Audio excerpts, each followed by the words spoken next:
Good afternoon, guys, and welcome to the podcast. I'm really delighted about today's guest, Kristen Corral, and she is an entrepreneur and she's a small business marketing expert and also a TEDx speaker. And I'm really happy to have her on to talk about community strategy and TEDx speaking as well. And I'm really happy to have her on. Kristen, welcome. Yeah, thanks for having me. Now, briefly introduce yourself and we'll dive into the questions. Yeah, so my name is Kristen Corral. I am a serial entrepreneur, if you will. I've been a small business owner for the last almost 15 years.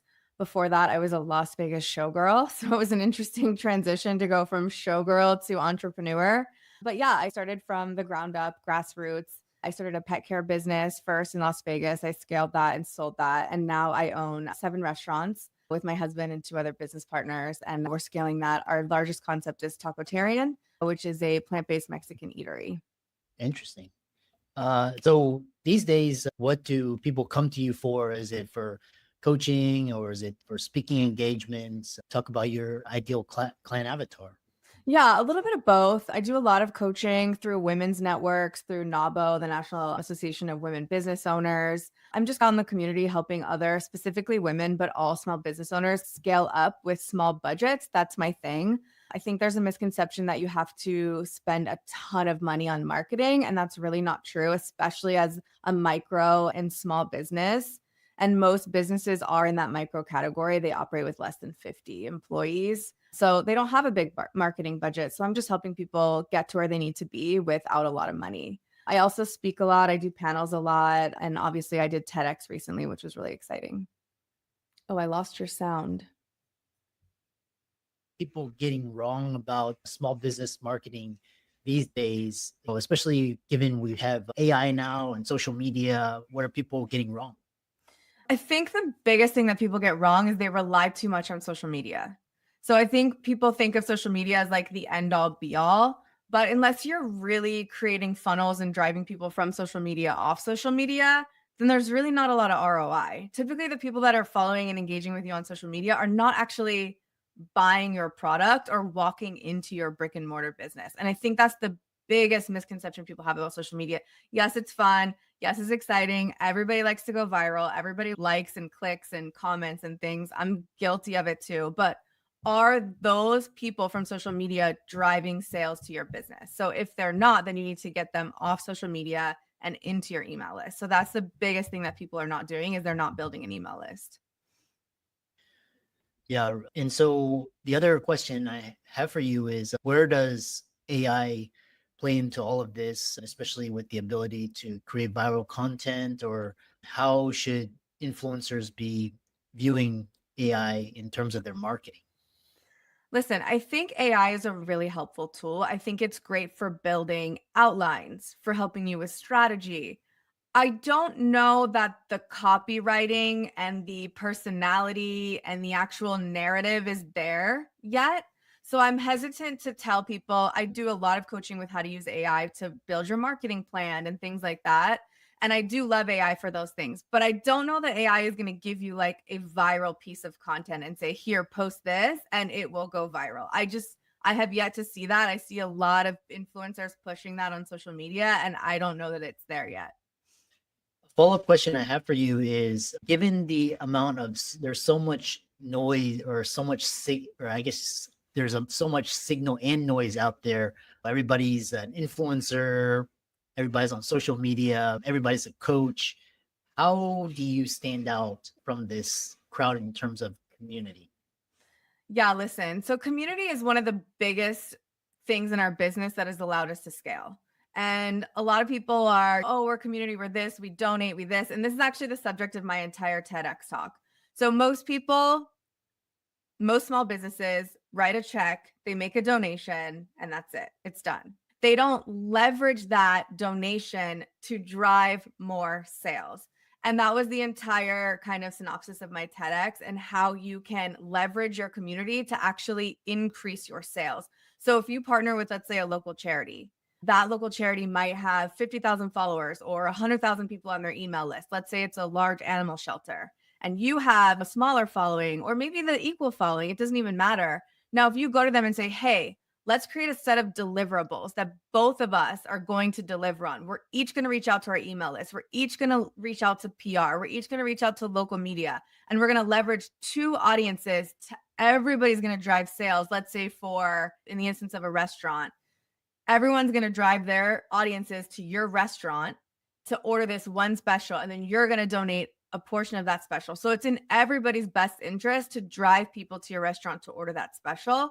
And I think that's where most people are missing the mark. They're not setting deliverables, because we used to not do that either. We used to partner with charities loosely and hope for the best. And when we really aligned on deliverables and what we were asking of the charities and making sure both of us were delivering, we saw exponential growth on our partnerships with charity. So I think community is a huge aspect to it.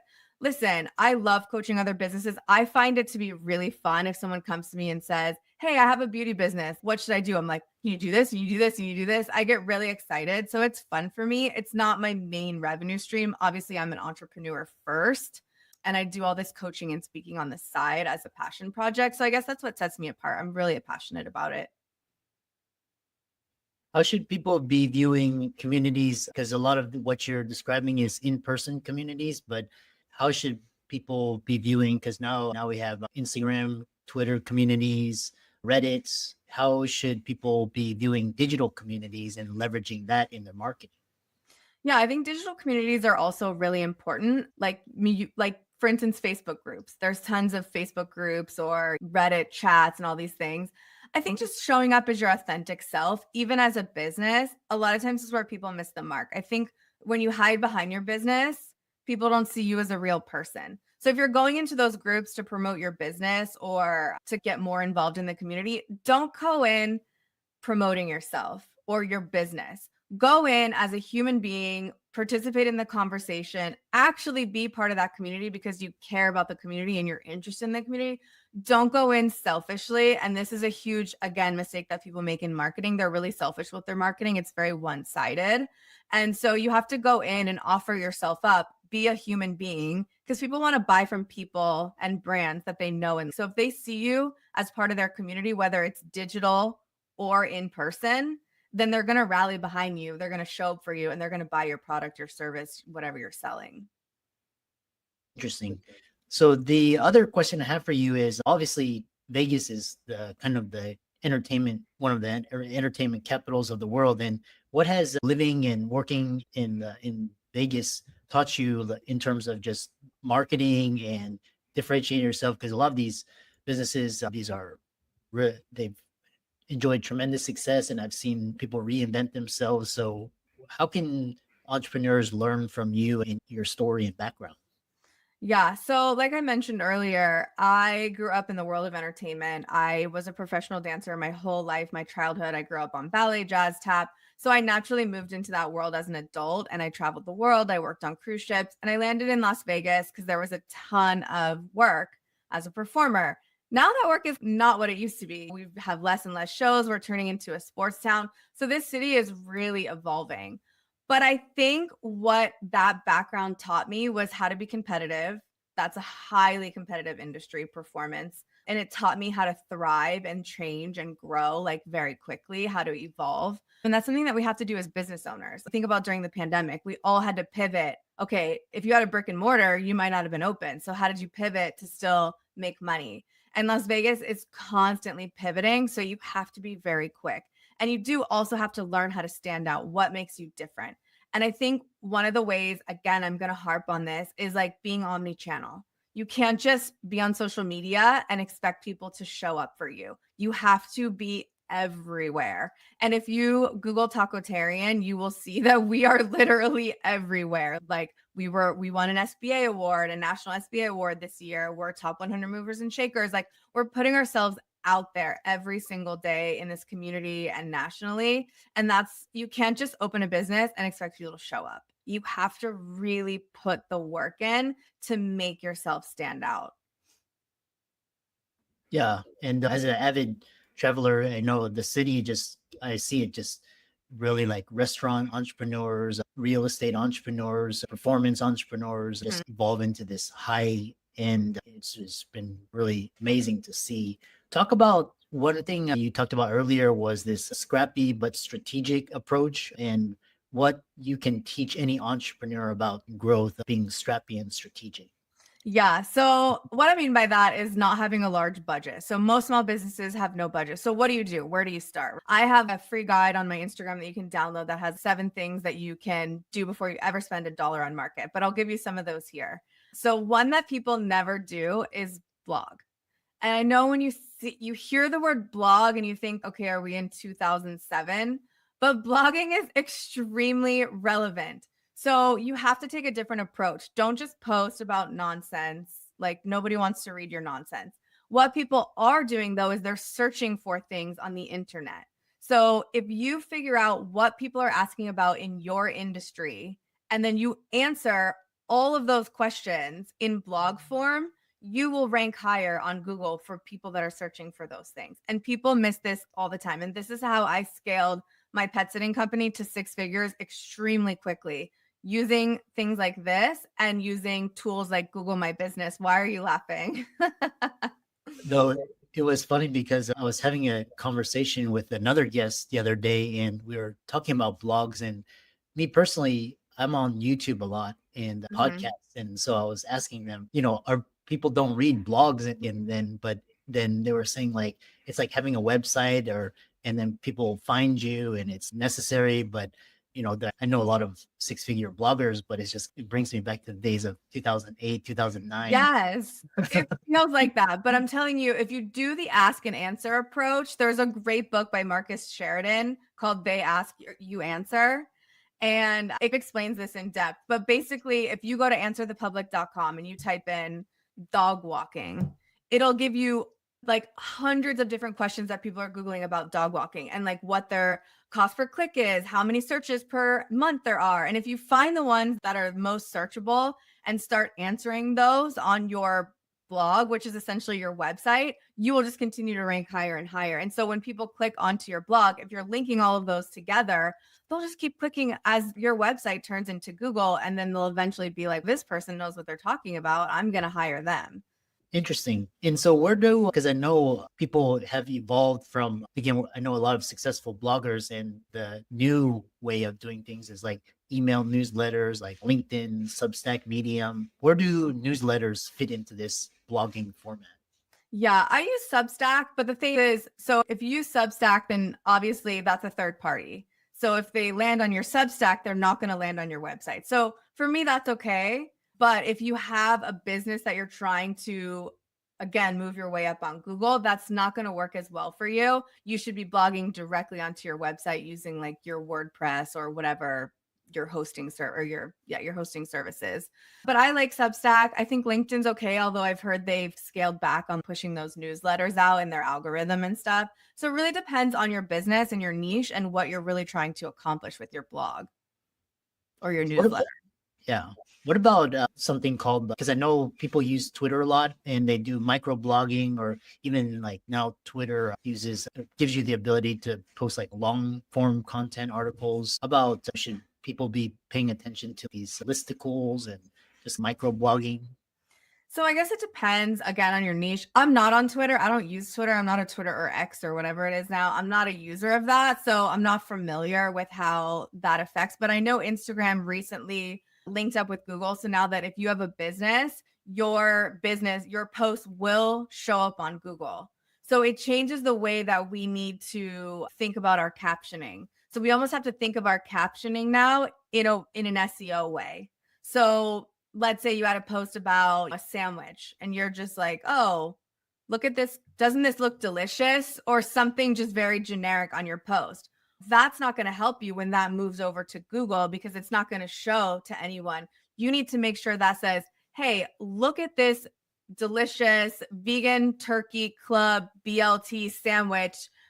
Find it at our Southwest location, available at Good Morning Kitchen. So that when someone's searching for this vegan BLT club sandwich, yours in Las Vegas, yours comes up. So we really have to think about be more thoughtful with our captioning and how we're saying things on Instagram, because those are now going to be visible on Google search.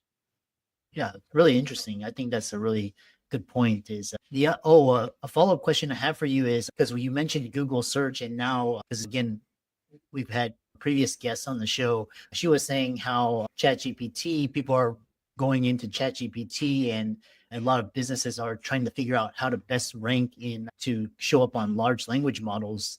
What are your thoughts, or is it still too early, like in terms of large language model, SEO, search, all of that? Yeah, I haven't dove too deep into that yet. It has a lot to do with how it's trained. I don't particularly love using ChatGPT and those other competitors as a search engine.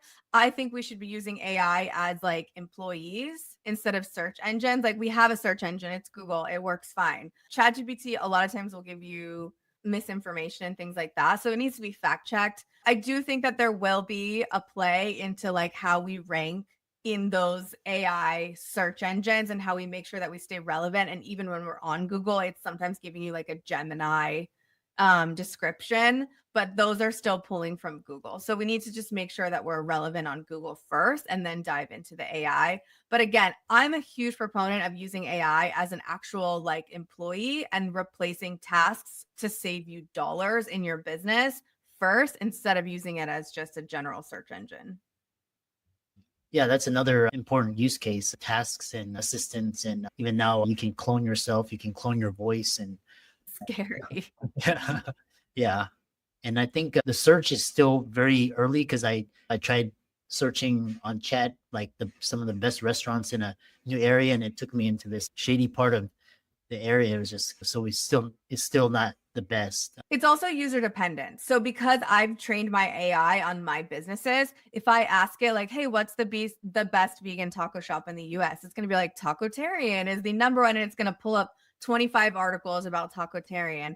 But I don't know if someone else asked it that, if it would give the same response. Because AI is like a butt kisser, like if you will. It's trained that way. It's trained to be like, oh my gosh, that's such a great question. It doesn't really put a lot of, hey, that's not right. So I think that's one of the things that they have to work on, to put you in your place a little bit and tell you when you're wrong. So I don't know if that AI is just trained on me, or if someone else asked that exact question, if it's going to give it the exact answer. But in the use case of using it to save you money, I can say, hey, I'm going to hire you as my new PR executive. These are your job duties. These are your job responsibilities. This is what I need you to do. Your first task is going to be draft me a press release about X, Y, and Z. And then I'm going to say, ask me 5 questions that you need to draft this press release, or about my business to help you better do your job. It's going to ask me the questions. I'm going to answer the questions, and then I'm going to stay in that thread. And that thread on ChatGPT or whatever AI you use is now my executive PR assistant for my business. And that saves me $7,000 a month right there, because that's how much PR is. Yeah, it's amazing. I know we have around 4 or 5 minutes remaining, and you're a TEDx speaker, and the secrets behind the red dot. How important is it to be a TEDx speaker these days? Just because there's a proliferation of TEDx events. Anybody can spin it. Of course, they can spin up a event. Talk about how one should be approaching TEDx in terms of their marketing and influencer roles. Sure. So for me, TEDx was just like a huge goal of mine. So it was like, I really want to do this. Was like, I love TED Talks. I think TEDx is amazing what they've done going into communities. Not anyone can just set up a TEDx. There's a very strict like guidelines that you have to follow, and you actually have to do multiple events to prove that you can do like a bigger event. So there's a lot of proof of concept that goes into each one that they finally do license. So this was the first actual TEDx Las Vegas. Like they had some other smaller like women's ones and things like that, but this was the first official TEDx Las Vegas. And it was a huge event. A lot of went into it. It's all volunteer based. Nobody makes money off of it.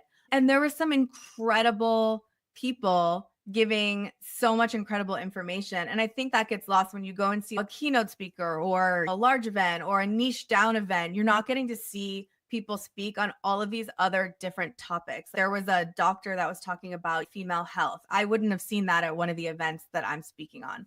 So I think that there's still a really good place for TEDx, and it's a really exciting event. It's nerve-wracking. It's different because you can't just go out there and wing it. You're timed, you're memorized, it's rehearsed. I put 4.5 months of work into this 8-minute talk to perfect it because it lives on forever on the internet. As in my video's not out yet, so I haven't even seen it. But yeah, I think it's still really relevant. I think it's highly relevant. I think they do a great job of curating really interesting speakers. So I loved it. Really fascinating conversation. And if people wanted to follow up with you and check out your socials, connect with you, reach out to you, how could they do that? Yeah, so I'm on LinkedIn, so just Kristen-Corral, and I'm on Instagram, the Kristen Corral. Pretty easy. Yeah, awesome. I really enjoyed talking with you, and thanks so much for coming on the podcast. Yeah, thank you so much. Nice meeting you.